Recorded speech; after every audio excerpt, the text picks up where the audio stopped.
Hi, my name is Chris Dawson. I teach ninth, 11th, and 12th grade English at the Gilman School in Baltimore, and what follows is my classroom management plan. I'd like to begin by sharing my personal philosophy on classroom management. First and foremost, effective education in general and classroom management in specific is all about relationships. To paraphrase Robert Marzano, the student-teacher relationship is the keystone of classroom management. Additionally, Lauren Resnick's research has shown that a positive student-teacher relationship is more important than class size, amount of teacher training, classroom rules, or school policy when it comes to effective classroom management. The bottom line is that to be a good teacher, you have to genuinely care about your students and you have to show them that you genuinely care about them. The next most important key to classroom management is authenticity. Teachers have to be authentic with their students. Students appreciate authenticity and respond positively to it. They resent superficiality, they notice it immediately in teachers, and they respond very negatively to it. The teachers that students at Gilman respect the most run the gamut when it comes to personality. But one of the things they all share in common is authenticity. They're real with their students. They show them who they really are, and they don't pretend to be anything they're not. And their students respond very well to that and give them respect for that. Another key to effective classroom management is modeling. You have to model the behavior you want from your students. You have to practice what you preach. Students don't respond very well to hypocrites. In all of your interactions with students, try to be firm, fair, and friendly. Never take poor behavior personally, and always stay positive. Finally, to control your classroom, you must be mindful. The first component of mindfulness is with-itness. A teacher who has with-itness is one who knows what's going on all the time in his or her classroom, especially when things start to get out of control. And a teacher with itness, nips problem behavior in the bud before it gets too far. The second component of mindfulness is emotional objectivity. Essentially, you're being mindful of how you react to negative behavior from students. You do your best not to take their behavior personally so that you can react in a calm, unemotional, and objective fashion.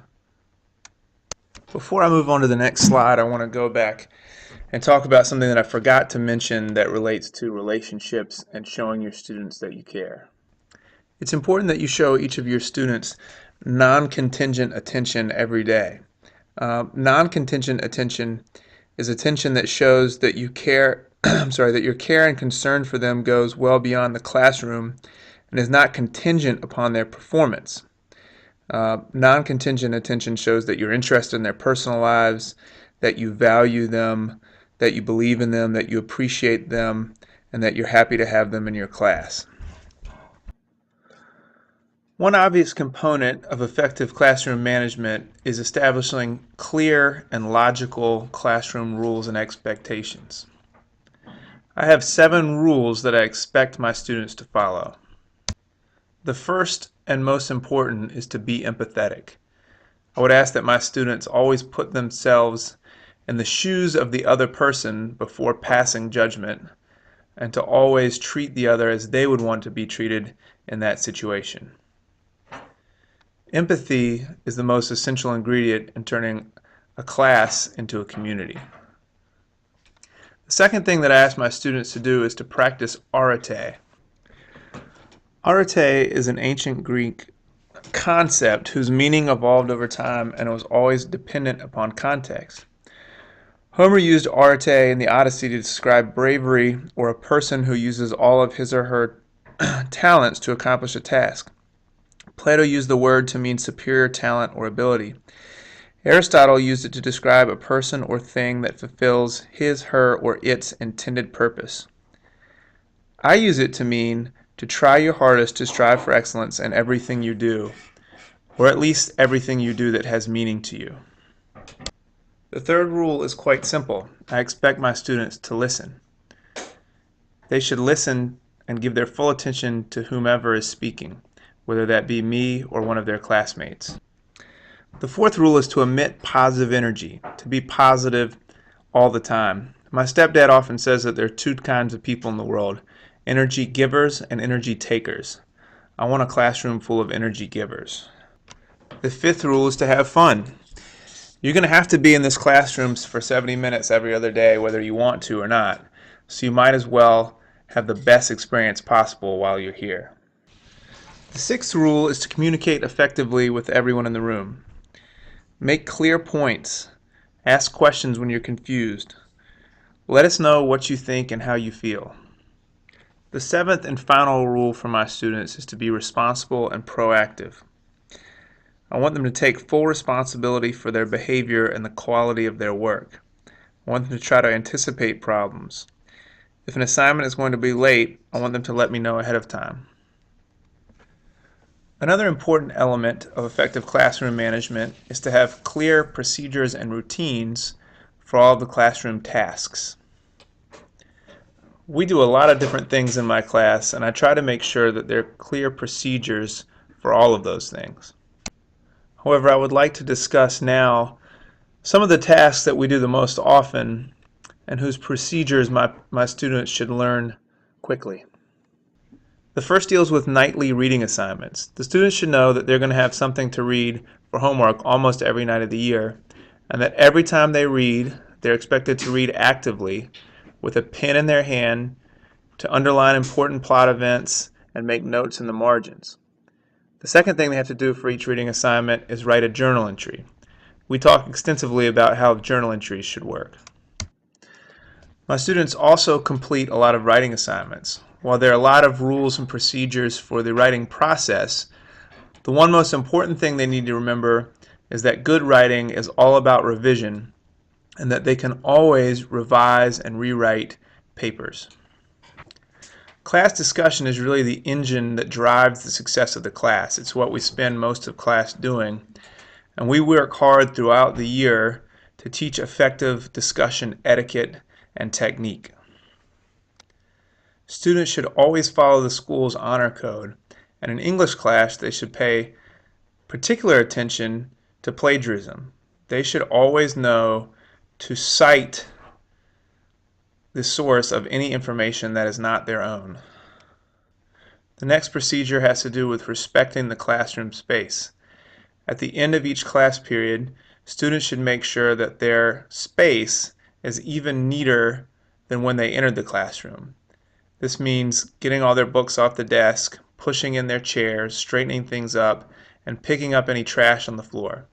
They should pay specific attention to things like paper and plastic bottles that they can recycle and make sure that those things get in the recycling bin.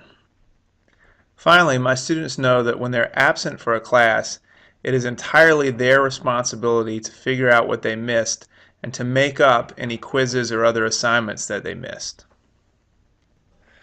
The final element of an effective classroom management plan deals with class-wide interventions and consequences and rewards. When it comes to interventions, the most effective type are preventative. Preventative measures that I put in place each day include setting the proper tone for class, modeling good behavior, designing good classes, and assigning meaningful work. Obviously, even with all the right pieces in place, students are still going to misbehave at times. The key to addressing problematic behavior is to do it immediately, never let things slide, to do it discreetly and as subtly as possible, to use eye contact and proximity as your first two tools to get the behavior to cease, to be specific when reprimanding and addressing problem behavior, and to always be consistent. You should always address the same problem behaviors with the same consequences. It's also really important to remember to criticize the student's actions and not the student's person. The final piece deals with consequences and rewards. I'm not a big fan of arbitrary punishments and rewards. I don't think that names on the board, stickers, stars, or fake currency are appropriate or effective for high school students. Rather, I seek to demonstrate the real impact of certain types of behavior.